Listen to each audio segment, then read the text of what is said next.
भागवत जी को जानना है तो उससे पहले महात्मा को श्रवण करना होगा। और पद्म पुराणांतर्गत भागवत जी का महात्मा 6 अध्यायों में वर्णित है। अच्छा, ये महात्मा 6 अध्यायों में ही वर्णित क्यों हुआ? 5 में भी तो हो सकता था। कथानक ही तो था, एक श्लोक घटा देते, बढ़ा देते, तो उसके पीछे भी रहस्य है। क्या रहस्य है? 6 अध्यायों में इस महात्मा को इसलिए वर्णित किया गया क्योंकि प्रत्येक जीव षड विकारों से ही परेशान है। क्या क्या है वो षड विकार? काम, क्रोध, लोभ, मोह, मात्सर्य। जो भी जीव महात्मा की कथा को तन्मयता के साथ श्रवण करता है उसको ये षड विकार नहीं सताते।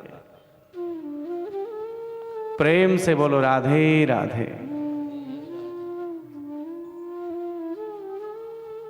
वेद व्यास मुनि ने 2 श्लोकों में मंगलाचरण किया है महात्मा की कथा प्रारंभ होने से पूर्व। अच्छा, मंगलाचरण का तात्पर्य क्या है? देखिए, सीधे भाव में, सरल से कठिन की ओर। मंगलाचरण एक प्रार्थना है। हे प्रभु, मैं आपके इस पावन ग्रंथ का शुभारंभ कर रहा हूं। जो कार्य शुभारंभ हो वो समाप्ति की ओर भी जाना चाहिए, ये उसका साफल्य है।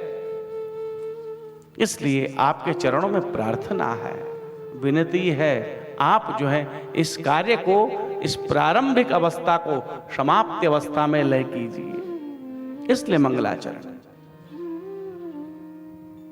और नैयायिक भी कहते हैं निर्विघ्न परिसमाप्ति वा।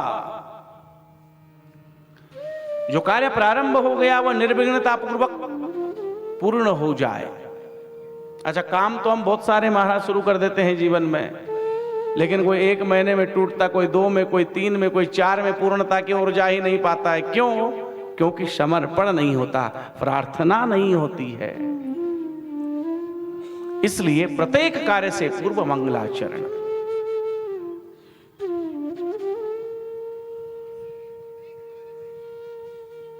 एक भाव। दूसरा भाव, बोले मंगल है जिसका आचरण, उसको कहते हैं मंगलाचरण। अच्छा, मंगल आचरण किसका है? मंगल आचरण केवल और केवल अवध बिहारी के सिवा किसी और का हो ही नहीं सकता। तो उसका तात्पर्य ये नहीं है कि हम मंगल आचरण नहीं करते, हम भी करते हैं, लेकिन हमारा स्थायी नहीं रहता है। हमारा मंगल आचरण अस्थायी रहता है। भागवत में है तो बड़े सुंदर सुंदर जो है कथा को सुन रहे हैं। अब तो मन में संकल्प कर लिया, भोले भैया कल से झूठ बोलना बंद, कल से किसी की कोई चुगलखोरी नहीं, क्रिटिसिज्म एकदम बंद। कल से तो अपन सच बोलेंगे, सच ही तोलेंगे। और ज्यों कथा पूर्ण हुई उसके बाद महाराज फिर से उसी माया के भंवर में अपने आप को डुबो लेते हैं। इसीलिए मंगल आचरण सदैव और सदैव पूर्ण ब्रह्म परमात्मा का ही है। तो कैसे हैं भाई भगवान? वेदव्यास मुनि अपने इस अंतिम कृति में लिखते हैं, सच्चिदानंद रूपाय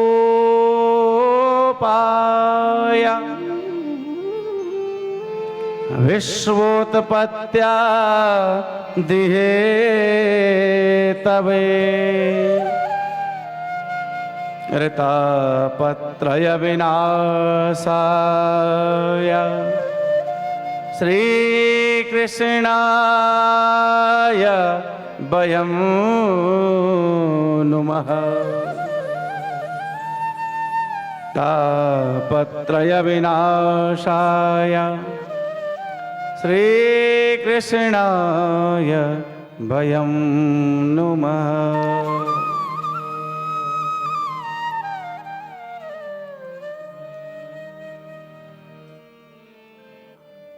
मंगलाचरण के इस प्रथम श्लोक में जो है वेद व्यास भगवान ने जीव से ब्रह्म का परिचय करवाया है।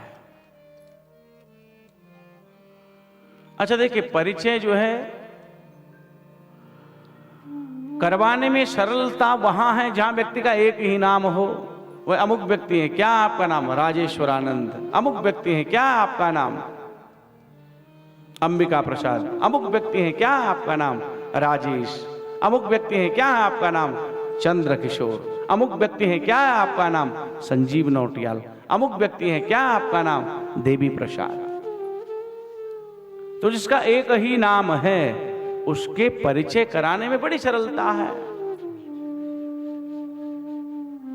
पर विष्णु पुराण तो कहता है अनेक रूप रूपाय विष्णवे प्रभवे स्नवे।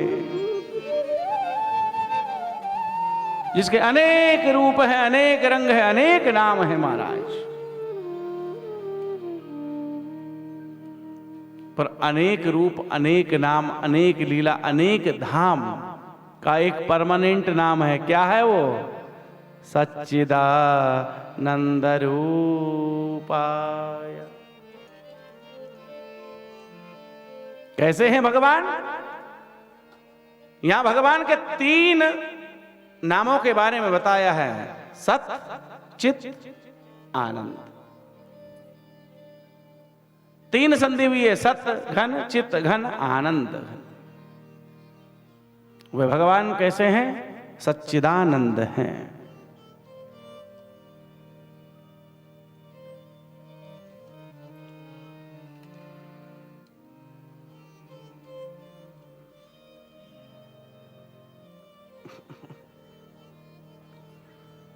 ये सच्चिदानंद कैसे बनता है महाराज?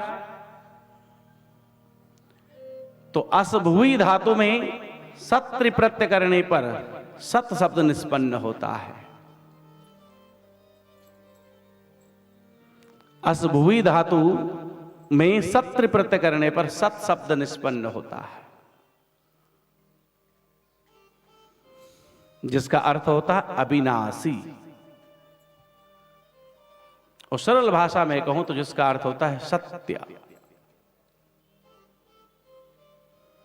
परमात्मा ही अविनाशी है और परमात्मा ही सत स्वरूप है। अविनाशी भगवान को क्यों कहा? क्योंकि भगवान कल भी थे, आज भी हैं, और सृष्टि का जब भगवान भोलेनाथ के द्वारा संहार हो जाएगा प्रभु, तब भी रहेंगे। क्योंकि स्वयं भगवान भोलेनाथ कह रहे हैं उमा कहूं मैं अनुभव अपना, सत हरि भजन जगत सब सपना। सत हरि भजन जगत सब सपना।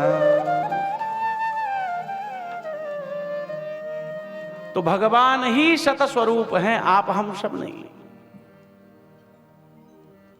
आप और हम सब का जीवन काल 100 वर्ष का है। वेद भगवान कहते हैं शतम जीवे न शरदः।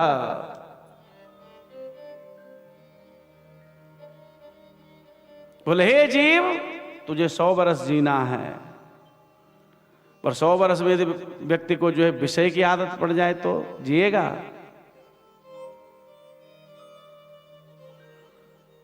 तो 100 वर्ष का ही हम सभी का जीवन काल है। पर परमात्मा भूत में भी थे, वर्तमान में भी है, और भविष्य में भी उनकी ही सत्ता निहित है। त्रिकाल बाधित्वम सत्यत्वम। बोले जो तीनों कालों में एक रस बना हुआ है वही सत्य है।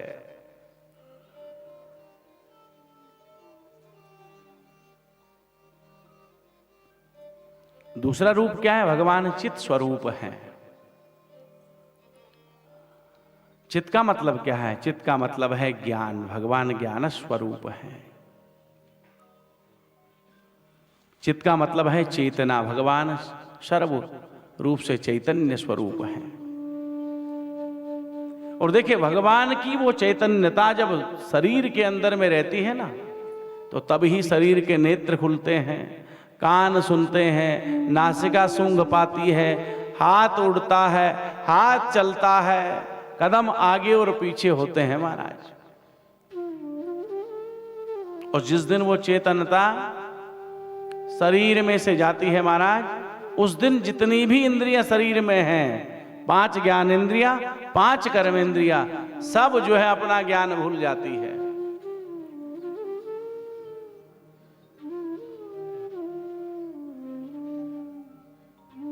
तो भगवान ज्ञान स्वरूप हैं, भगवान चैतन्य स्वरूप हैं।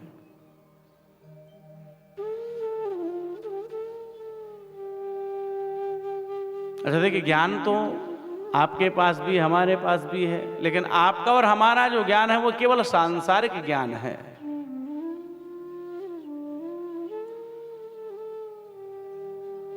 ऐसा तो नहीं कह सकते कि ज्ञान हमारे पास नहीं। ज्ञान ना हुआ होता महाराज तो इंजीनियर कैसे बनते, डॉक्टर कैसे बनते, वकील कैसे बनते, अध्यापक कैसे बनते? कुछ ना कुछ ज्ञान तो है ही है। पर संसार के ज्ञान में और परमात्मा तत्व के ज्ञान में अंतर है। संसार का ज्ञान केवल और केवल जो है आपके संसार में जो वृत्ति है उस वृत्ति से निर्वहन करता है, लेकिन परमात्मा ज्ञान आपको आनंद के धाम की ओर पहुंचाता है।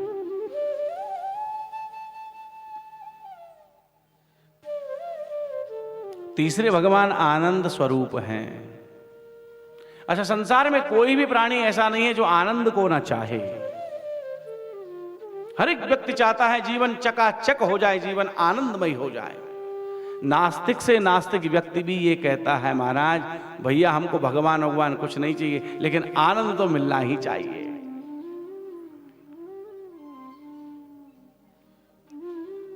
अच्छा, कई बार व्यक्ति जो है उस आनंद को जो है भोजन में ढूंढ लेता है, पुत्र में ढूंढ लेता है, पत्नी में ढूंढ लेता है। पर भोजन, पुत्र और पत्नी में जो आनंद आप ढूंढ रहे हैं ना, वो स्थायी नहीं है, अस्थायी आनंद है। अच्छा, कई लोगों को जो है भोजन करने का बड़ा शौक रहता है महाराज, तो यदि इच्छा के अनुकूल भोजन बन जाए, अब देखो महाराज गपा गप जो है गप्पे मुंह में चले जा रहे हैं। 1 फुल्का गया, 2 गया, 3 गया, 4 गया, और महाराज इतने आनंद में विभोर हो गया कि न जाने कितने फुल्के खा करके पेट में अजीर्ण हो गया। अब रात को यदि उसको पानी न मिले तो आनंद सब चौपट। तो भोजन का जो आनंद है वो कैसा है? घटते क्रम में है। अच्छा, किसी को रसगुल्ले खाने का आनंद है। मेरे गुरुदेव कहा करते हैं कि किसी को रसगुल्ले खाने का यदि शौक है, यदि किसी को रसगुल्ला बहुत ही प्रिय लगे, तो जब वो पहला रसगुल्ला खाता है तो उस समय का आनंद कुछ और होता है, लेकिन जब दूसरा खाता है फिर वो आनंद नहीं, फिर वो मजा नहीं, तीसरे में और मजा कम होता है, चौथे में और मजा कम होता है महाराज। संकेत क्या कर रहा है? संसार का जो आनंद है वो घटते क्रम में है,